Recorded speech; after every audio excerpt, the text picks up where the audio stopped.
Two white cops pulled over a black woman in a suit. No reason, no respect. They humiliated her on the street, mocked her at the station, and thought they got away with it. But what they didn't know? Her father wasn't just any man. He was one of the most powerful prosecutors in the country. And he was coming. The sirens screamed behind her. "Pull over now!" Vanessa Carter's grip tightened on the steering wheel. Her breath caught in her throat, her heart pounding hard enough to echo in her ears. She glanced into the rearview mirror, catching sight of flashing blue and red lights cutting through the night like a warning. She hadn't done anything wrong. She had just finished a long day in court, her second case that week. Wearing a sharp, navy blue suit, her makeup still flawless, briefcase in the passenger seat beside her. She had driven straight from the courthouse, thinking of nothing but dinner and maybe a glass of wine. Now, all she could think about was survival. Her hands stayed on the wheel, 10 and 2, like her father had taught her. The car slowed as she pulled onto the shoulder. She shut off the engine, rolled down her window halfway, and waited, visible and still. The pounding of boots against pavement made her flinch. Two officers, both white, approached fast, too fast. Their faces were set, aggressive. Officer Baines reached the window first, his hand already hovering near his holstered weapon. Officer Miller flanked the passenger side, peering in like Vanessa was a suspect in a manhunt. "License and registration," Baines barked. Vanessa kept her voice calm, trying to steady the quake in her chest. "Can I ask why I'm being stopped, officer?" "Step out of the car." Baines barked louder. Now!" The command hit her like a slap. No explanation. No chance. Just raw power thrown at her like a weapon. She reached slowly for the door handle, her other hand still raised. Her pulse raced in her neck. Her face burned with shame and fear.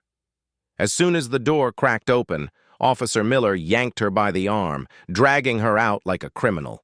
She stumbled but kept her balance, heels clicking against the pavement. It was public. Cars whizzing, by people staring. A woman across the street pulled out her phone and started recording. Vanessa caught her eye, silently pleading, "Keep filming." Vanessa raised her voice, keeping her tone steady despite the rage building inside her. "I'm an attorney. I work for the District Civil Defense Office. I haven't done anything wrong." Baines gave a dry laugh. "Yeah? And I'm the damn mayor." He shoved her forward, face toward the cruiser, arms yanked behind her back. The metal cuffs clicked too tight around her wrists. "Tell it to the judge, or your imaginary boss." Vanessa's breath came short. She tried to reason again. "My ID is in my bag. You can verify everything." "Stop resisting," Miller muttered, pushing her harder against the car.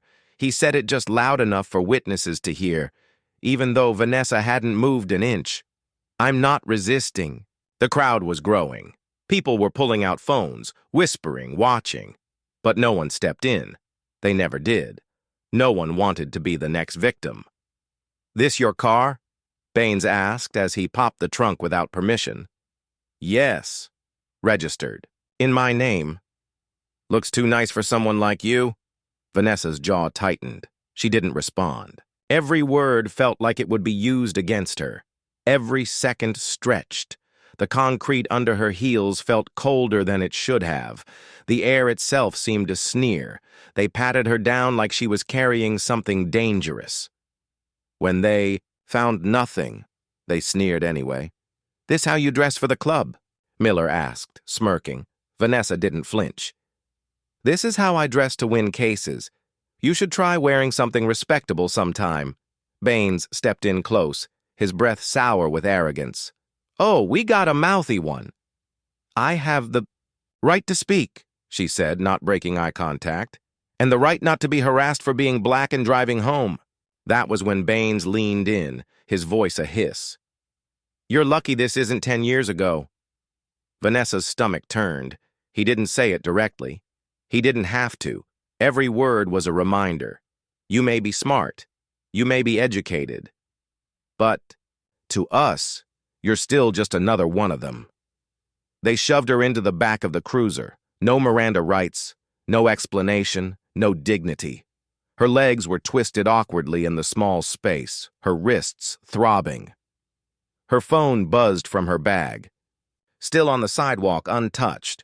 Her mind was racing, not with panic. She had long since trained herself not to panic under pressure. It was strategy now, tactics. She studied their names, noted their badge numbers. Baines, Miller, Precinct 9. As the door slammed, she took a breath. A slow, deep one. Then she whispered to herself, "You just made the worst mistake of your careers."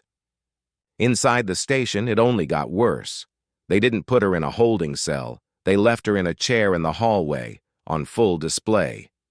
Cuffed like a suspect, still in her heels, still in her court clothes, makeup now smeared slightly from the tears she refused to shed. "Maybe next time you'll keep your mouth shut," Baines said, tossing her briefcase to the floor. But Vanessa didn't respond. Instead, she asked for her phone call. Baines raised an eyebrow. "Oh, you get one. Go ahead, call whoever you want." She smiled, a slow, knowing smile. She dialed the number without hesitation. "Dad?" she said into the receiver. "I need you." She didn't have to explain. He could hear it in her voice. By the time she hung up, the smirk was gone from Baines's face. He had caught the name, she said. Raymond Carter. Even Miller paled slightly. Wait, her father? Baines tried to play it cool. Could be bluffing. "She's not," Miller said, clearing his throat. "Raymond Carter's the DOJ guy, federal prosecutor, the guy who shut down the Lincoln task force last year." And just like that, the arrogance drained from them, because now this wasn't just about a traffic stop. This was about careers and consequences. Vanessa sat still, calm, smiling now. The clock had started ticking, and her father was already on his way. In minutes, Vanessa was cuffed and shoved into the back of the cruiser. The cold metal pressed against her wrists, biting into her skin as the door slammed shut beside her. There was no explanation, no Miranda rights, no dignity, just pure humiliation. Her mind was spinning, not from confusion, but from the sheer disbelief at how quickly the situation had escalated. They claimed her taillight was broken. Vanessa knew that was a lie. Her car had passed inspection 2 weeks ago, and she had checked. Everything. Twice. She was a woman of details. They claimed she looked nervous. Well, of course she was nervous. She was a black woman being pulled over by 2 aggressive white cops in the middle of the night, without reason or warning. But since when was anxiety a criminal offense? What they really couldn't tolerate was her confidence. A young black woman in a sleek car, dressed in a tailored suit, calmly questioning their authority. That was the real threat. And they didn't need her to be guilty. They just needed her to be quiet. Vanessa sat still in the back seat, refusing to cry. She refused to give them that satisfaction. She turned her head and looked out the window as the cruiser pulled away from the curb. She saw the woman who had been filming still holding up her phone. Their eyes met for a second. Vanessa hoped she captured everything. She needed witnesses. She needed proof. At the station, things only got worse. They didn't walk her in gently. They marched her through the front doors like she was a suspect in a robbery. Cops at desks looked up, some amused, others indifferent. Officer Baines smirked and nudged Miller. "This one thinks she's a lawyer," he said loud enough for everyone to hear. "Maybe she got her degree off the internet," Miller joked back, laughing. Vanessa didn't respond. Her silence wasn't weakness, it was strategy. Let them talk. Let them hang themselves with their own words. Baines shoved her into a plastic chair and left her cuffed. He opened her briefcase, rifling through it without permission. Legal documents, case files, her work ID, all of it tossed around like garbage. "Oh, she's got one of them shiny badges," he said, holding up her civil defense office card. "Real official." "She must have stolen it," Miller added. You people always got an attitude, Baines muttered, standing over her. Vanessa finally looked up, not with fear, but with fire. She didn't need to shout. Her eyes said everything. You think this is funny? She asked, voice low and steady. This is going to cost you? Baines leaned closer. What's going to cost me, sweetheart? Pulling over someone suspicious? I wasn't suspicious, she replied. I was just black and confident, and that was enough for you. Miller walked past, shaking his head. Whatever. You'll be out in the morning with a fine and a warning, if you're lucky. But Vanessa knew better. They weren't thinking about tomorrow. They were stuck in tonight, stuck in their power trip. And they had no idea how badly they had miscalculated. Once they sat down to begin filing their bogus report, Vanessa made a request. I want my phone call. Baines rolled his eyes. You think you're in a courtroom? No, she said. I think I'm in a lawsuit. One I'm going to win. Miller walked over and undid her cuff from the chair, then handed her a phone. One call. Don't waste it. She didn't hesitate. She didn't call her firm or a colleague. She didn't even call her assistant to cover for her in court the next day. She called her father. The number was memorized since she was 10. It rang once. Vanessa, came the voice on the other end. Deep, calm, controlled. Dad, she said, her voice holding steady even though her body ached. I need you to come down to the 9th precinct. They've arrested me. No charges, no reason. There was silence on the line for just a second. Are you hurt? No, but they put hands on me. I'll be there in 20. When she hung up, there was a slight shift in the room. Vanessa didn't say his full name, but she didn't need to. Baines caught it. He had heard her last name before. The connection clicked. You said who? Raymond Carter, she said, slowly turning her head to look him in the eye. Baines blinked. Your father is Raymond Carter? Vanessa smiled for the first time all night. That's right. Miller looked confused. Wait, like the DOJ guy? The prosecutor? Baines was already standing. That can't be real. You're lying. You'll find out soon enough. The confidence in her voice cut through the room like a razor. Suddenly, she wasn't the one on defense anymore. The power dynamic had shifted. Miller fumbled for his phone.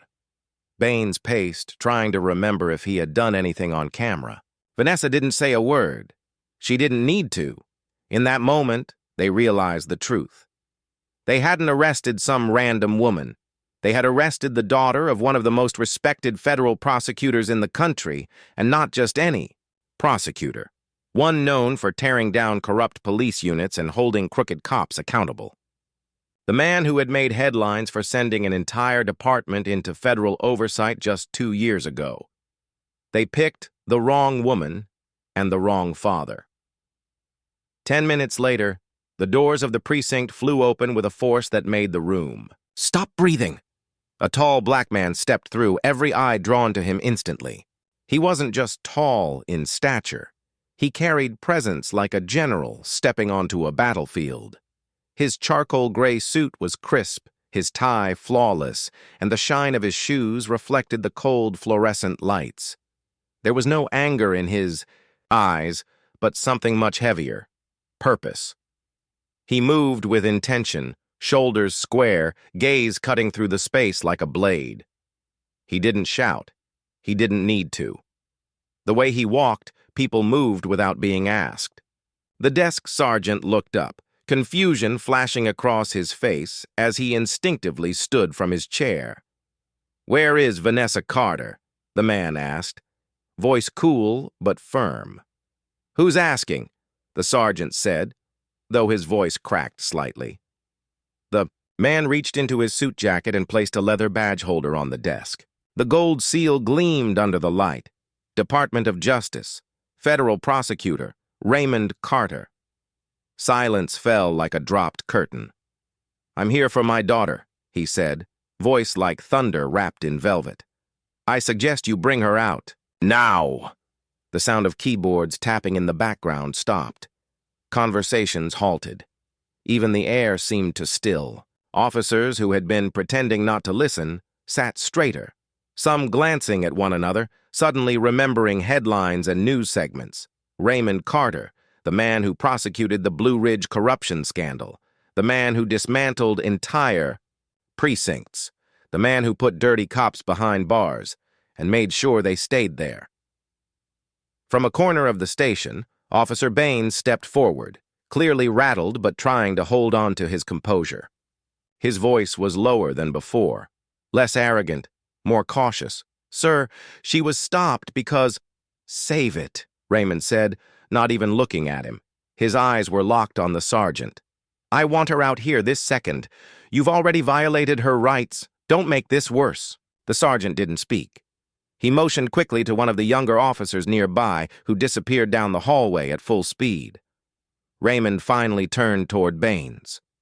"You humiliated an innocent woman," he said, each word perfectly measured. "You dragged her out of her car, handcuffed her without cause, denied her rights, and mocked her while she sat in your custody. You abused your badge. You abused your power." Baines opened his mouth, but nothing came out. "And now," Raymond continued, "now you're going to face consequences." Behind him, Officer Miller stood frozen, eyes darting to the exits, as if considering whether walking out the back door might be a better fate. "She resisted," Baines mumbled. Raymond's eyes snapped to him. "She resisted? You're trying that lie? Do you know how many cases I've seen crash and burn because of that exact line?" He took a slow step forward. "I have witnesses. I have video footage. I have enough to have both of you removed from duty tonight, pending federal investigation." The room watched like an audience at a courtroom drama. The young officer returned, leading Vanessa from the back. Her wrists were free now, but red marks remained where the cuffs had dug into her skin. Her hair was slightly disheveled. Her expression, steady. When she saw her father, her jaw tightened. But she didn't cry. She didn't collapse. She simply walked to his side, the strength of her upbringing evident in every step. "You all right?" Raymond asked, his eyes softening only for her. She nodded. "I'm okay now." Raymond turned back to the room. "I want her personal belongings returned, all of them. Now." A sergeant scrambled to retrieve her briefcase, phone, and wallet, placing them on the desk like sacred items. Vanessa picked them up in silence. "Your badge number," Raymond said sharply to Baines, who was standing in stone-faced silence. Baines hesitated. Raymond didn't ask again. Slowly, the officer gave his badge number. Miller followed. Raymond wrote them down in a small leather notebook he pulled from his coat. There was something final about the way he clicked his pen shut. "You both will be hearing from the DOJ's Office of Civil Rights," Raymond said, "and from my personal legal team." Miller swallowed hard. "Sir, it was just—" "Just what?" Raymond turned to him, voice rising slightly for the first time. "Just another night? Just another black citizen to dehumanize? Just another routine stop where you expect to walk away clean because your badge is your shield?" Neither officer replied, because there was nothing to say. Raymond looked around at the room, eyes sweeping across every uniformed officer in the building. "I want every person in this precinct to remember what happened tonight. Not because she's my daughter, but because she's a citizen. And citizens don't answer to fear. You answer to us. That's how it works. That's how it's always supposed to work." He turned back to Vanessa. "Let's go." Father and daughter walked toward the exit, heads high. As they passed the front desk, the sergeant muttered, "She really is a lawyer." Raymond paused in the doorway and looked over his shoulder. "She's one of the best attorneys in the city. You might want to remember that, especially when you're in court." The door closed behind them, and inside the precinct, a silence lingered, one that tasted like the beginning of consequences. The next morning, the world already knew Vanessa Carter's name. The video of her arrest had been uploaded overnight by the woman who witnessed it. Captioned simply, "Black woman lawyer harassed by cops gets rescued by DOJ father." The post hit every major platform before sunrise. By noon, it had over 3 million views. Vanessa's face, calm, composed, even as she was being yanked from her car, was frozen in frame, shared across feeds, headlines, and text chains. Her voice, steady as she told them she was a lawyer, cut through the footage. And the part that really struck people? The moment when Officer Baines realized who her father was. The internet lit up. This is why we need more cameras. She handled that better than I ever could. Those cops are done. Her dad is the GOAT. Comment after comment, tweet after tweet. It wasn't just outrage, it was admiration. Vanessa hadn't cried, yelled, or begged. She stood her ground. And when the cavalry came, it wasn't a mob. It was one man in a tailored suit, with the law on his side. Raymond Carter didn't just make a scene that night. He made a case. Within 48 hours, the mayor's office issued a statement calling the video deeply troubling. The police commissioner announced an internal affairs investigation into the conduct of Officers Baines and Miller. And just like that, the department was scrambling. Vanessa's charges were dropped before she even had to appear in court. The bogus citation, taillight, resisting arrest, disappeared from the system like it had never existed. But that wasn't enough. Raymond wasn't looking for quick fixes. He was after accountability. He filed a formal complaint with the Department of Justice, attaching not only the viral video, but documents linking Baines and Miller to prior civilian complaints. He didn't just dig, he brought a shovel and went deep. Within days, it was discovered that both officers had been accused multiple times in the past for excessive force, disrespectful conduct, and racial profiling. Each time the complaints had been unsubstantiated or quietly dismissed. Raymond pushed harder. He requested the body cam footage, radio communications, and the full log of every stop Baines and Miller had made in the past year. When resistance came from the department's legal team, he went public. A news conference on the courthouse steps, Vanessa at his side. "My daughter's dignity was violated," he said calmly into a sea of microphones. "But she is not the first. This is not isolated. This is systemic, and we are going to make sure it ends here." That clip ran on every major news station that night. The story hit national outlets, CNN, MSNBC, even late-night shows. Hashtags trended. Lawyers and civil rights leaders rallied behind Vanessa. Within a week, civil rights organizations were demanding full reviews of the entire precinct. Activists began organizing town halls.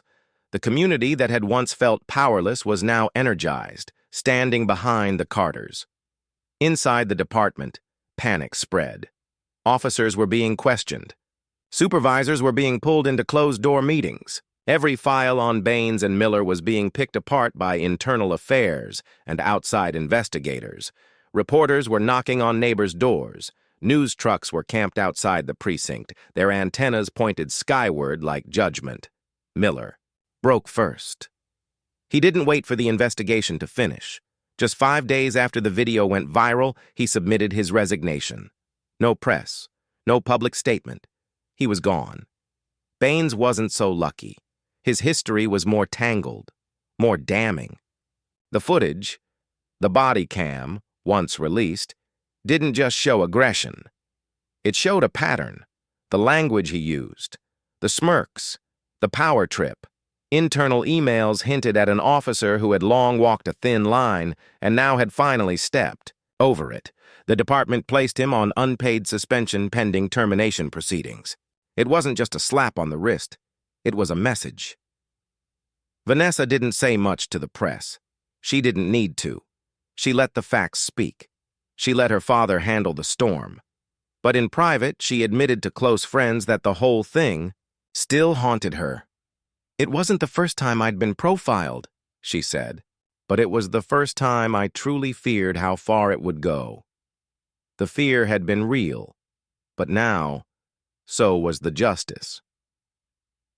2 weeks later, Raymond received word that a federal oversight panel was being formed to investigate not just the two officers, but the entire precinct's handling of racial bias complaints over the last 10 years.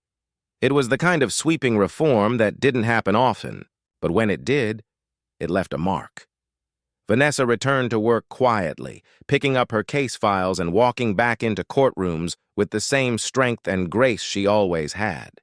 But now, when she entered, people recognized her. Judges, clerks, even opposing counsel. She wasn't just an attorney now. She was a symbol, not of victimhood, but of power, of resilience, of what happens when the system is challenged from the inside. She didn't want fame. She didn't want revenge. She wanted change, and she got it. Weeks later, the sun was setting over the city as hundreds of people gathered at the community justice and civil rights event. It was held in a packed auditorium downtown, people of all ages, races, and professions filling the rows. Journalists set up their tripods near the back. Lawyers and activists leaned forward in their seats. Young students scribbled in notebooks. A buzz filled the air, an electric mix of hope, anger, and something new. Momentum. On stage, the lights shifted. Vanessa Carter stepped forward. She wore the same navy blue suit she'd had on the night she was arrested, but tonight it looked different. It wasn't about professionalism anymore, it was about power. The cut of the jacket, the press of the fabric, it reminded everyone she hadn't just survived that night. She had risen from it. The audience stood as she approached the microphone. The applause was loud, unfiltered. Not for celebrity, but for courage. She let the noise settle, smiling softly as it faded. Then she leaned toward the mic. "My story," she began, her voice steady, "isn't rare." The room quieted. She looked out at the faces, some nodding, some frozen, all listening. Too many of us get stopped, harassed, treated like criminals for no reason. Too many of us get silenced, humiliated, and broken down by a system that was never built to protect us. Her voice didn't rise in anger. It rose in truth, calm, razor-sharp, undeniable. "I was lucky," she said, "because I knew my rights, because I had a law degree, because my father works at the Department of Justice. But what if I didn't?" The question hung in the air like a weight no one could dodge. What if I didn't know what to say when they pulled me out of my car? What if there hadn't been a camera? What if I hadn't been able to call someone who could actually do something? She shook her head, eyes burning, not with tears, but with fire. "It scares me to think about that, because I know how quickly things can go wrong. I know how many families have buried their loved ones without ever getting answers, without ever getting justice." She paused, letting that truth sink in. The crowd was completely silent now. "But if you're watching this," she said, turning toward the camera at the back of the room, "or if you're listening tonight, I want you to know something." Her voice grew firm, full of conviction. "Stand your ground, know your rights, and never, ever stay silent." The room swelled with murmurs of agreement. Some people clapped. Others nodded fiercely. Vanessa smiled, a small flicker of light cutting through the heavy truths she'd laid down. "And if they mess with you," she said, pausing for just a beat, "call your father." Laughter burst from the crowd, loud, warm, healing. It broke the tension in the best way. Even Vanessa chuckled, eyes twinkling now. Her father, Raymond Carter, stepped onto the stage beside her. He didn't speak right away. He didn't need to. His presence was enough to draw more applause. Tall, composed, and still carrying that silent authority. He placed a hand gently on his daughter's shoulder. When the applause faded, he took the mic. "I don't have much to add," he said with a small smile. "Vanessa said it all." He turned to look at the audience, his gaze sweeping across the room like a slow wave. "But I'll say this. Justice doesn't come easy." He paused. "It takes pressure. It takes persistence. It takes people who are willing to speak up, stand up, and call things what they are. He looked down at Vanessa, then back to the crowd. I wasn't just showing up as a father that night. I was showing up as someone who's seen this system from the inside. I've seen the good, I've seen the bad, and I've seen how easy it is for the bad to hide when no one's watching. He stepped forward, voice deepening slightly. But the truth is, we are watching now. All of us. The phones in our hands have become our shields. Our stories have become our weapons. And when we tell them together, when we refuse to let them bury our pain, it becomes power. The crowd clapped again, this time slower, more thoughtful. People weren't just cheering, they were thinking.